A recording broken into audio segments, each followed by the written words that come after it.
ये 200 बार भी बहसकार करेंगे, एक भी अवैध घुसपैठियों को इस देश में हम वोट नहीं देंगे।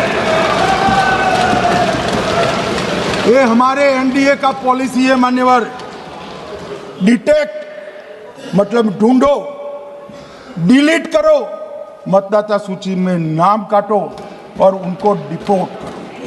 हम संवैधानिक प्रक्रिया कर कर डिटेक्ट, डिलीट और डिपोर्ट ये पूरा करेंगे। ये क्यों सदन छोड़कर भाग गए? मैं इनके सामने तो कोई बात भी नहीं कर रहा था, ना कांग्रेस पार्टी के सामने बात कर रहा था। मैं तो बात कर रहा था घुसपैठियों को देश के बाहर निकालने की। अब ये तो देखिए साहब,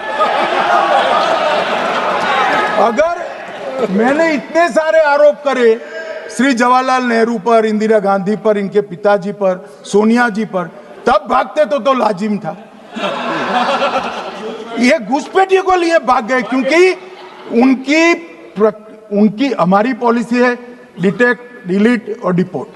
उनकी पॉलिसी है नॉर्मलाइज कर दो घुसपैठ को, उसके बाद में मान्यता प्रदान कर दो और चुनाव में मतदाता सूची में डालकर फॉर्मलाइज कर दो। मगर साहब ये लंबे समय तक नहीं चलना। मैं मेरे मन से मानता हूं, मेरे पार्टी के सिद्धांत तो है ही, मगर मैं मानता हूं कि जनसांख्यिकी में इतना बड़ा परिवर्तन देश के लिए बहुत बड़ा खतरा है। यह देश एक बार जनसांख्यिकी के आधार पर बढ़ चुका है और हम नहीं चाहते कि आने वाली पीढ़ी ये देश के भी बंटवारे दिखे। इसलिए ये बहुत जरूरी है कि इस देश से घुसपैठ को रोकना पड़ेगा। मान्यवर, ये कहते हैं कि घुसपैठ हो रही है, भारत सरकार की जिम्मेदारी नहीं है। मान्यवर, मैं आज बताना चाहता हूं, घुसपैठ हो रही है भारत बांग्लादेश की सीमा से। वहां पर कुल 2216 किलोमीटर बॉर्डर है, इसमें से 1653 किलोमीटर बॉर्डर बन चुकी है। अब 563 कहां बाकी रही है मान्यवर मालूम है? केवल और केवल एक राज्य बंगाल। आसाम का पूरा हो गया, मेघालय का पूरा हो गया, त्रिपुरा का पूरा हो गया, जम्मू कश्मीर का पूरा हो गया, पंजाब का पूरा हो गया, राजस्थान का पूरा हो गया, गुजरात का पूरा हो गया, खाली बंगाल का बाकी रखा है। और मैं आज कहना चाहता हूं टीएमसी के लोगों को भी, ये राहुल जी के साथ में रहकर घुसपैठिया बचाओ यात्रा बिहार में निकली, साफ हो गए।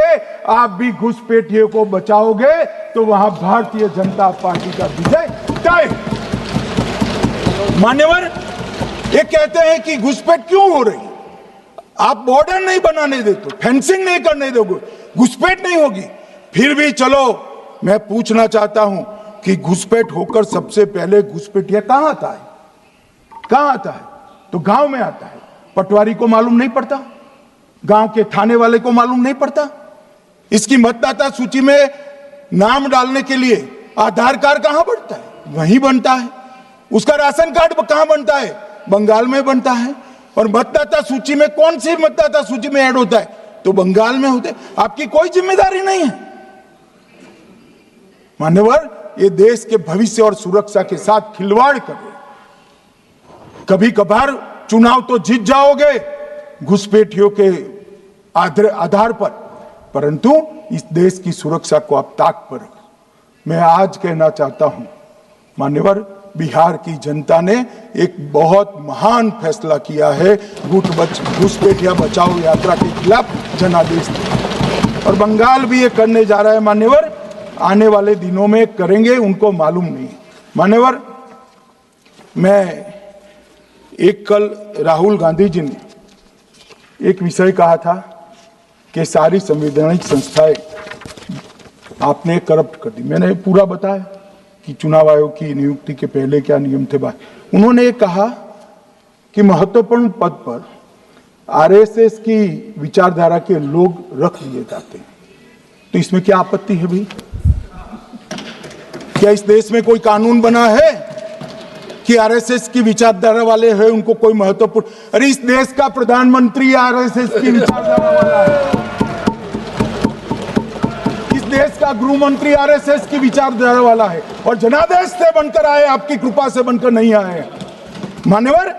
मगर उन्होंने क्या किया था वो मैं फिर बताना चाहता हूं। 1969 में इस देश का राष्ट्रपति का चुनाव हुआ।